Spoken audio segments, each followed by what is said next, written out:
Bonjour et bienvenue. Alors aujourd'hui ce sera un tirage sentimental. On va aller regarder le passé et le présent et le futur probable de cette relation.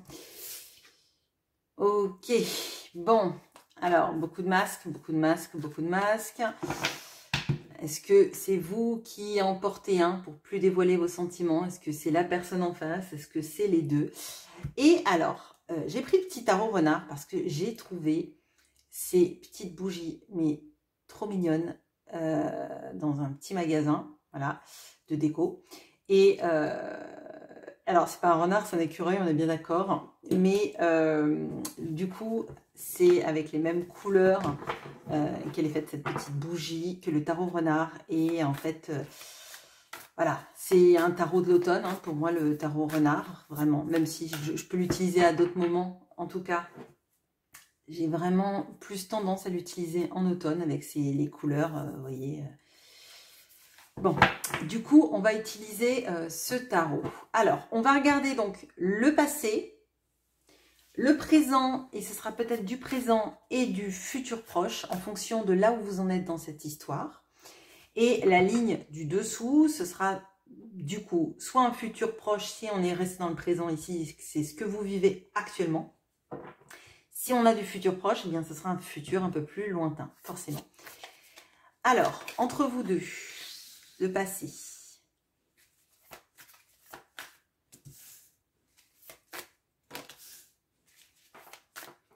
Du coup, je suis en train de me dire que ces petites bougies, je ne vais jamais oser les allumer. C'est comme quand il y a des petits chocolats en forme de choses mignonnes. Voilà, j'ose pas. Bon, bref. Ok, le présent.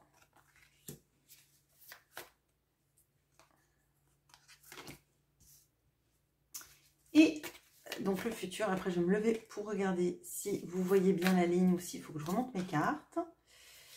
Avant de mettre l'oracle d'Izawatt.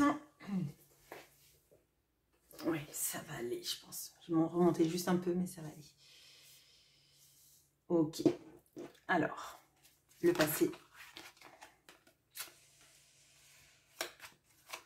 Le présent. Enfin, le passé, pardon, encore. Présent.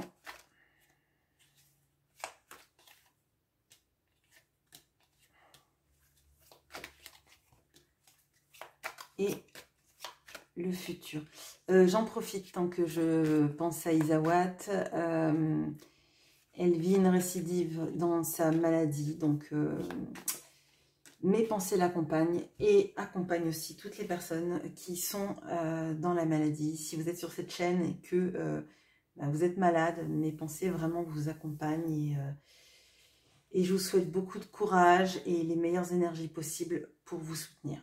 Alors, le passé. On a le mat et la responsabilité.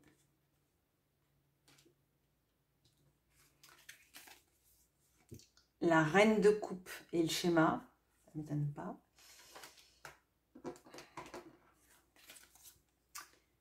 Le 9 d'épée et l'élévation. Okay.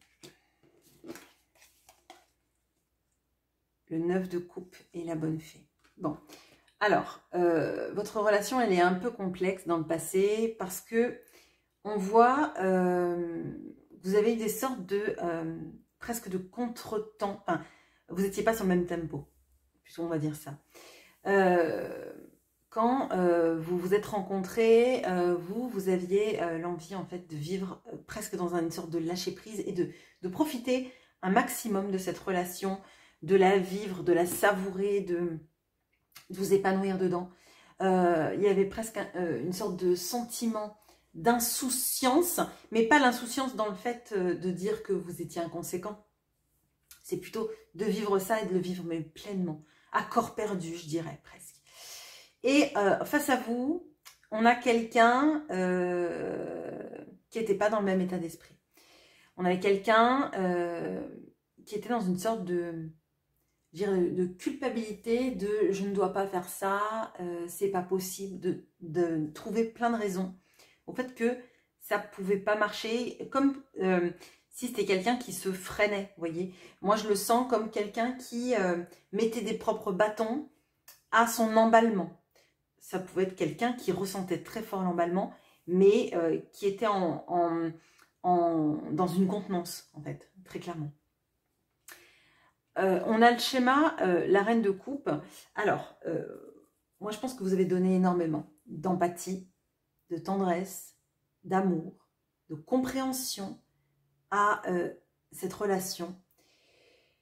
Mais je dirais plus à cette relation qu'à vous-même dans cette relation. Parce que, à mon sens, vous avez senti que c'est quand même vous qui donniez tout.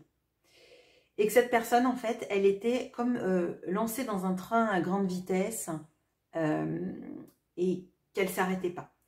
Là, moi, ce que je ressens vraiment, c'est que face à vous, alors que vous étiez vraiment dans l'envie de vous lâcher dans la relation et de vous y perdre presque, hein, je le ressens comme ça, cette personne, elle était très cadenassée dans sa tête.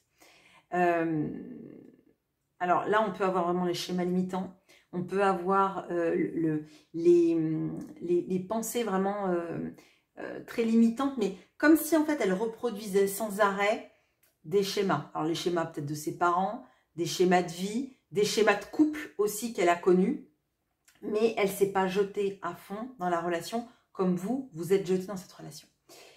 Et il y a eu un moment charnière là, qui a été le moment où en fait vous en êtes venu à douter de tout. Ça vous a empêché de dormir, ça vous a... vous voyez, comme si en fait vous faisiez la rétrospective de tout ce qui s'était passé, de tout ce que vous avez donné, et que vous n'aviez vu justement là que les freins de l'autre. Et même, je dirais, comme si vous donniez toute votre énergie à quelqu'un qui s'en servait pour aller plus loin. Plus loin, mais sans vous. Vous voyez, on a cette notion-là. Ça ne veut pas forcément dire qu'on a eu une rupture, mais ce que je ressens là, moi, c'est comme si vous étiez vidé, comme si vous aviez l'impression, en fait, de pédaler dans la cave de quelqu'un qui utilise l'électricité pour elle-même. Vous voyez, enfin, bon, l'image est bizarre, mais ce que je ressens, c'est que plus vous étiez dans une sorte de doute, moins cette personne allait bien.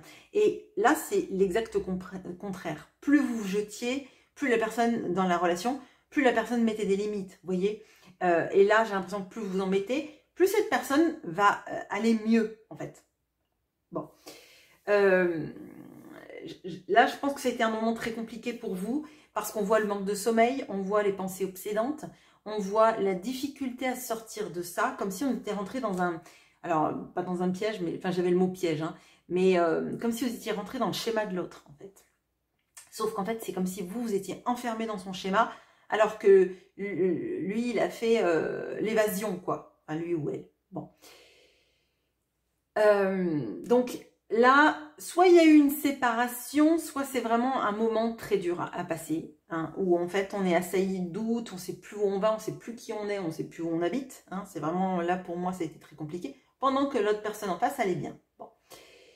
Et on voit que il y a eu une sorte de période dans le passé où, à un moment donné, ça s'est arrangé. Alors, ça peut se manifester très clairement, par exemple, par... une sorte de silence radio. Vous voyez l'autre partir, aller bien, faire sa meilleure vie, publier sur les réseaux, parler à des amis de tous les trucs super qu'elle fait. Et vous à ce moment-là, donc vous vous sentez pas bien. Il y a une sorte de vide, de trou noir, je dirais, une sorte de vortex compliqué à vivre pour vous. Et puis, on ressent que cette personne, elle est revenue à un moment donné vers vous. Parce qu'en fait, il y a quelque chose là. Vous voyez, il y a cette sorte de notion de savoir que vous êtes quelqu'un de bienveillant, que vous lui voulez le mieux, enfin, que vous lui souhaitez le meilleur et que vous lui apportez le meilleur. Et cette personne, elle est toujours tentée de revenir vers vous. Et j'ai l'impression qu'à ces moments-là, cette personne, elle a sans arrêt rallumé vos espoirs. Alors, non pas dans ce tirage-là, on va voir après, mais dans ce tirage du passé, je ne sens pas qu'elle le fait sciemment. Je ne sens pas qu'elle le fait pour vous utiliser. Mais, quelque part, elle se nourrit, entre guillemets, de la bonne énergie que vous lui donnez. Mais c'est plutôt inconscient. C'est plutôt un mécanisme de « je me sens bien avec cette personne, quand je suis avec elle, je suis tellement bien », mais toujours avec des schémas limitants qu'elle peut avoir, on sent qu'elle reste pas forcément, voyez. Bon. Donc là, pour moi, c'est quelqu'un qui est revenu vers vous. Et parce qu'elle savait que vous étiez quelqu'un qui lui apportait ce qu'elle avait jamais connu, ce qui lui fait le plus de bien. Et vous, elle a rallumé l'espoir dans votre cœur. Le présent, futur proche. Alors, si là, à la fin du passé, vous commencez à en être maintenant, là, ça va être peut-être encore du présent et puis potentiellement du futur proche, on va voir.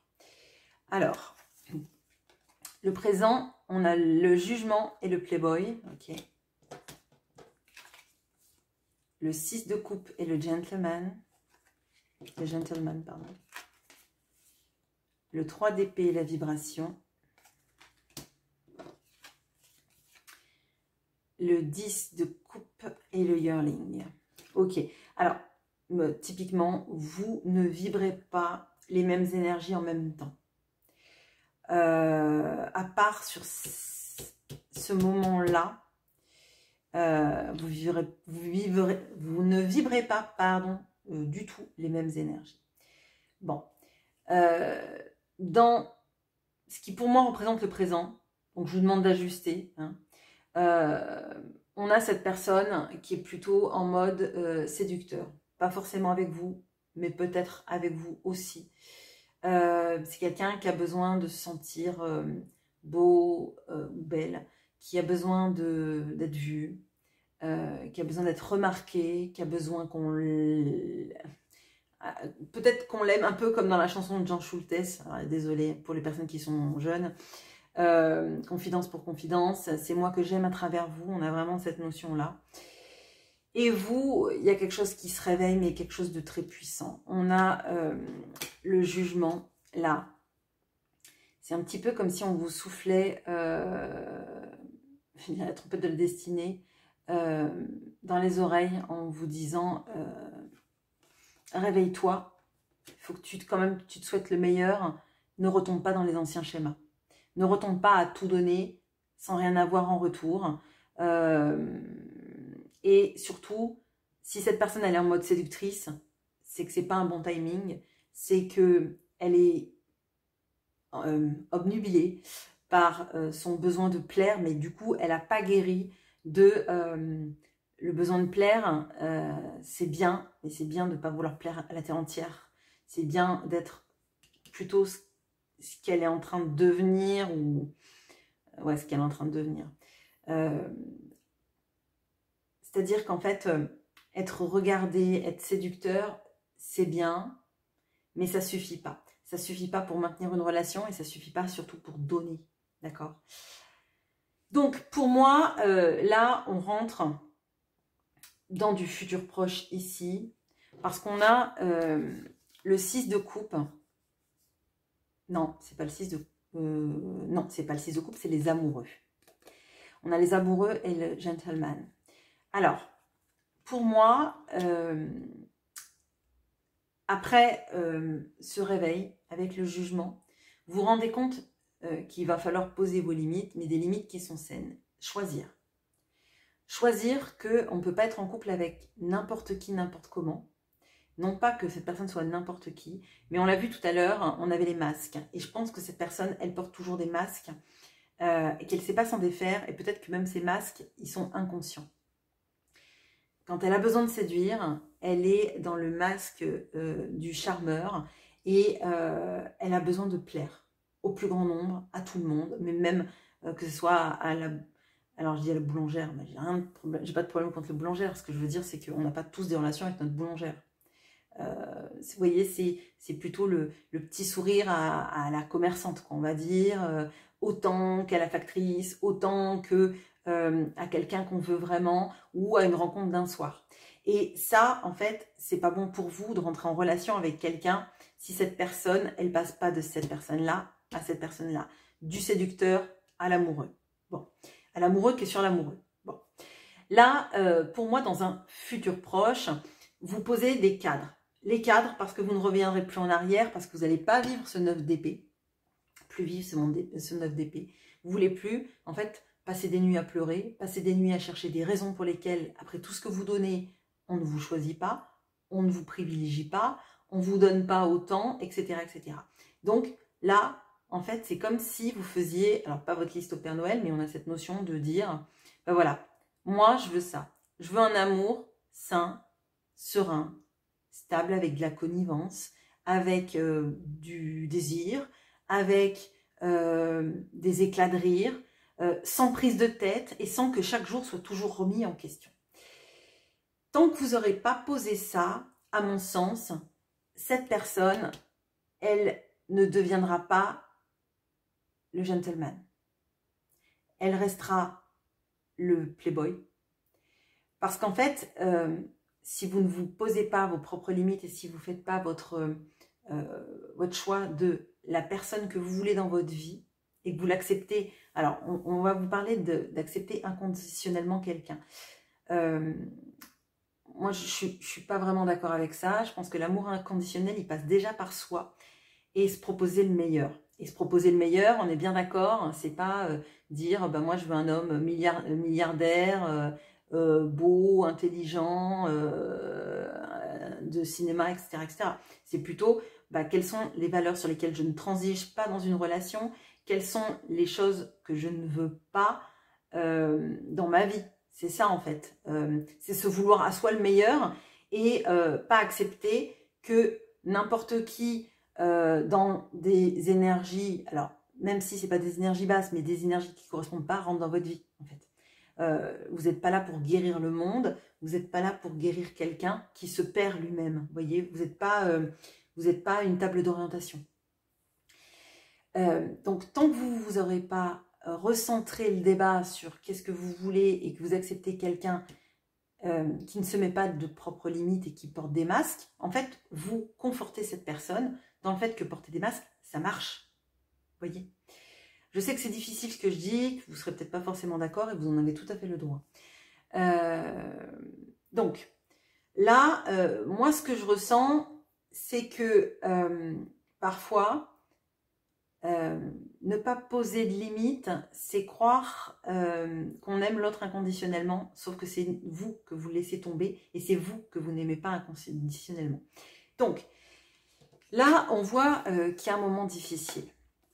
Parce que justement, moi, ce que je ressens, c'est que poser des limites va être difficile parce que ça va faire ressortir toutes les craintes que vous avez d'être abandonné, d'être quitté, que l'autre vous oublie, que l'autre passe à autre chose, trouve quelqu'un d'autre. Et surtout s'il est dans cette logique-là du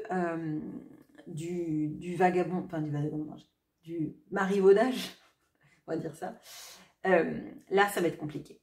Ça va être très compliqué pour vous, mais c'est une étape, à mon sens, primordiale, déjà, pour faire comprendre à cette personne que vous aimez ce que vous avez vu dans les meilleurs moments, quand vous étiez en connivence, quand vos yeux se racontaient des histoires, on va dire, sans même avoir besoin de se parler, quand vos cœurs se sont reconnus, et vous savez qu'elle est capable de faire plus qu'être juste, j'ai la chanson I'm just a gigolo, mais je pense pas que c'est ça, mais on a vraiment cette notion-là de tu es plus que ce que tu veux faire croire aux autres, et moi, je suis capable d'attendre, même si ça me fait mal, mais que tu deviennes cet homme-là, parce que celui-là, cet homme ou cette femme, parce que celui-là, je ne le veux pas. Donc là, période compliquée dans le futur proche, parce qu'il y a la crainte, en fait, que l'autre parte. En même temps, si cette personne, elle reste comme ça, vous allez peut-être souffrir très longuement ce 3 d'épée. Bon. Qu'est-ce qui se passe si vous arrivez à tenir vos limites? Et ça ne veut pas forcément dire repousser la personne, c'est juste lui dire, ben, moi je ne te prendrai pas comme ça, je ne suis pas une sex friend, je ne suis pas juste une amie, je ne suis pas quelqu'un auprès qui tu peux déverser tout ce qui ne va pas dans ta vie sans te poser de choix. Qu'est-ce qui se passe? Eh bien, là, on a donc le 10 de coupe et le yearling, on a vous qui êtes plus apaisé, et qui savez en fait que vous avez posé les conditions idéales est nécessaire à un couple qui peut durer, notamment si vous avez une famille recomposée, notamment pour l'inclure aussi dans votre famille, vous voyez, pas accueillir n'importe qui. Parce que je vous le dis en fait, si vous accueillez le playboy dans votre famille, c'est pas que cette personne va draguer vos cousines, etc. hein. C'est qu'en fait, tous les gens qui vous aiment vraiment, vont être un petit peu en mode, alors avec les lances, vous voyez, un petit peu en mode défensif autour de vous. Et donc, cette personne ne sera pas acceptée comme il faut. Et vous n'allez pas batailler avec tous les gens qui vous aiment juste parce qu'ils vous aiment et qu'ils ont peur pour vous. Vous voyez, ça va vous faire du mal et c'est pas nécessaire. Bon. Là, pardon. Qu'est-ce qui se passe quand vous allez pardon, poser les conditions nécessaires? On a quelqu'un qui va un peu se cabrer, qui va essayer de faire des retours en arrière, mais qui a une sorte de pulsion de vie et plutôt une fougue. Hein. Là, on a vu qu'il y a la vibration que vous avez ressentie et que vous lui dites, moi, je ne te veux pas à moins que cette vibration d'amour, cette vibration d'envie de guérir, de compréhension, etc. Donc là, on a quelqu'un qui va avoir tendance un petit peu à se braquer, mais à revenir et quelque part être très fougueux, très impulsif, mais pas dans le sens de se disputer avec vous, plutôt quelqu'un qui reprend un peu de la force de vie. Parce que là, on a vu, on a quelqu'un quand même qui était très dans des carcans. Puis on a vu qu'on a quelqu'un là qui était plutôt dans une volonté de séduire, donc c'est une sorte de pulsion de vie, mais assez destructrice, je dirais. Là, on a plutôt quelqu'un qui se sent aussi peut-être l'espace de pouvoir être un peu plus, alors je dis fougueux, mais vraiment, pour moi, c'est le yearling, je le sens un peu comme le chevalier de bâton, c'est-à-dire j'ai envie de faire des choses qui me surprennent, de dépasser des cadres, de sauter des cadres, vous voyez, un petit peu de sauter les obstacles de sa vie. Là, pour moi, on a ça qui est intéressant. Alors, du coup, dans un futur plus lointain, du coup, qu'est-ce qui se passe? Ok, on a la tempérance et la parole, super. L'as de coupe et l'ouverture, magnifique. Le valet de coupe et l'empriseur. Et le valet de bâton et l'illumination. Ok, bon.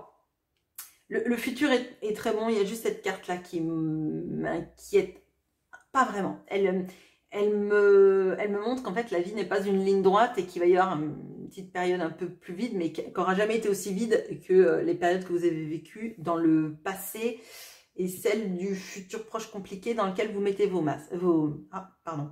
lequel vous mettez vos limites, pardon. Oui, alors peut-être que vous allez mettre des masques pour faire croire à cette personne que vous, ça va. Bon, bref. Qu'est-ce qui se passe dans un futur plus lointain? Déjà, il y a un gros retour de communication, une communication saine, une communication qui guérit, une communication, vous voyez, on a le yin et le yang ici en dessous, hein, sous forme de la mare. On peut penser que le renard est assis sur le petit symbole. Mais surtout, voilà, on a une vraie communication, on a l'envie que la relation aille mieux, parce que déjà, vous avez posé des bases très saines, d'accord? On va pas se mentir, vous avez des arcanes majeurs, là où cette personne elle est dans des arcanes mineurs hein, tout le temps, d'accord, enfin dans des vibrations plus mineures, on va dire. Eh bien, parce que pour moi, vous avez eu une sorte de gros éveil hein, qui est symbolisé par le jugement et qui fait que vous ne voulez plus vivre vos anciens schémas ni rentrer dans ceux des autres. C'est pour ça que vous êtes obligé de poser des limites saines pour pas qu'on vous grignote, pour pas qu'on outrepasse des limites que vous ne voudrez pas supporter, et à juste titre. Donc, gros rééquilibrage de la communication, je pense peut-être même des communications à cœur, de cœur à cœur, mais très intenses, mais pas, c'est pas des disputes, hein, c'est vraiment très intense, et ça ouvre non seulement les champs du possible de cette personne. On a, de toute façon, on a beaucoup cette notion de jaune, je ne sais pas si c'est le chakra solaire, du plexus solaire, pardon, je ne sais plus. Là, on a cette notion-là avec vous de l'as de coupe. Et pour moi, ça va être le moment, dans le futur un peu plus lointain, où vous allez vous sentir le mieux. Parce qu'il y a une sorte de synergie entre vous, où vous permettez de l'aimer, mais de tout votre cœur. De toute façon, on voit que vous aimez cette personne. Il y a tellement de cartes qui représentent l'amour de votre côté qu'on sait que vous l'aimez et que c'est très difficile de le dire presque non. Non, pas comme ça. Moi, c'est ce que je ressens. Et on voit que là, dans ce futur plus lointain, effectivement, vous vous sentez mais libre de l'aimer mais pleinement et sainement. Et sainement parce qu'aussi cette personne, elle vous aime aussi sainement. Bon, on voit qu'il y a un petit moment un peu plus déstabilisant dans ce futur lointain, où vous passez, vous, de l'as de coupe, donc c'est l'amour presque idéalisé, hein, le Graal, je dirais, en amour, au valet de coupe. Je pense que c'est consécutif à l'emprise. Alors, à mon sens, il va y avoir une tentative d'emprise. Alors, je pense plutôt emprise de type famille, amis, hein, sur cette personne, et que vous allez un petit peu, alors pas tomber de votre piédestal, mais passer de l'as de coupe au valet de coupe, c'est-à-dire un petit peu rentrer dans un amour un peu moins idéalisé, idéal, et plutôt un amour du quotidien où potentiellement vous, alors j'allais dire vous risquez de bouder. Bon, excusez-moi par avance, hein, mais je pense que vous allez tenter de poser des mini-limites au comportement de l'autre par rapport à son entourage.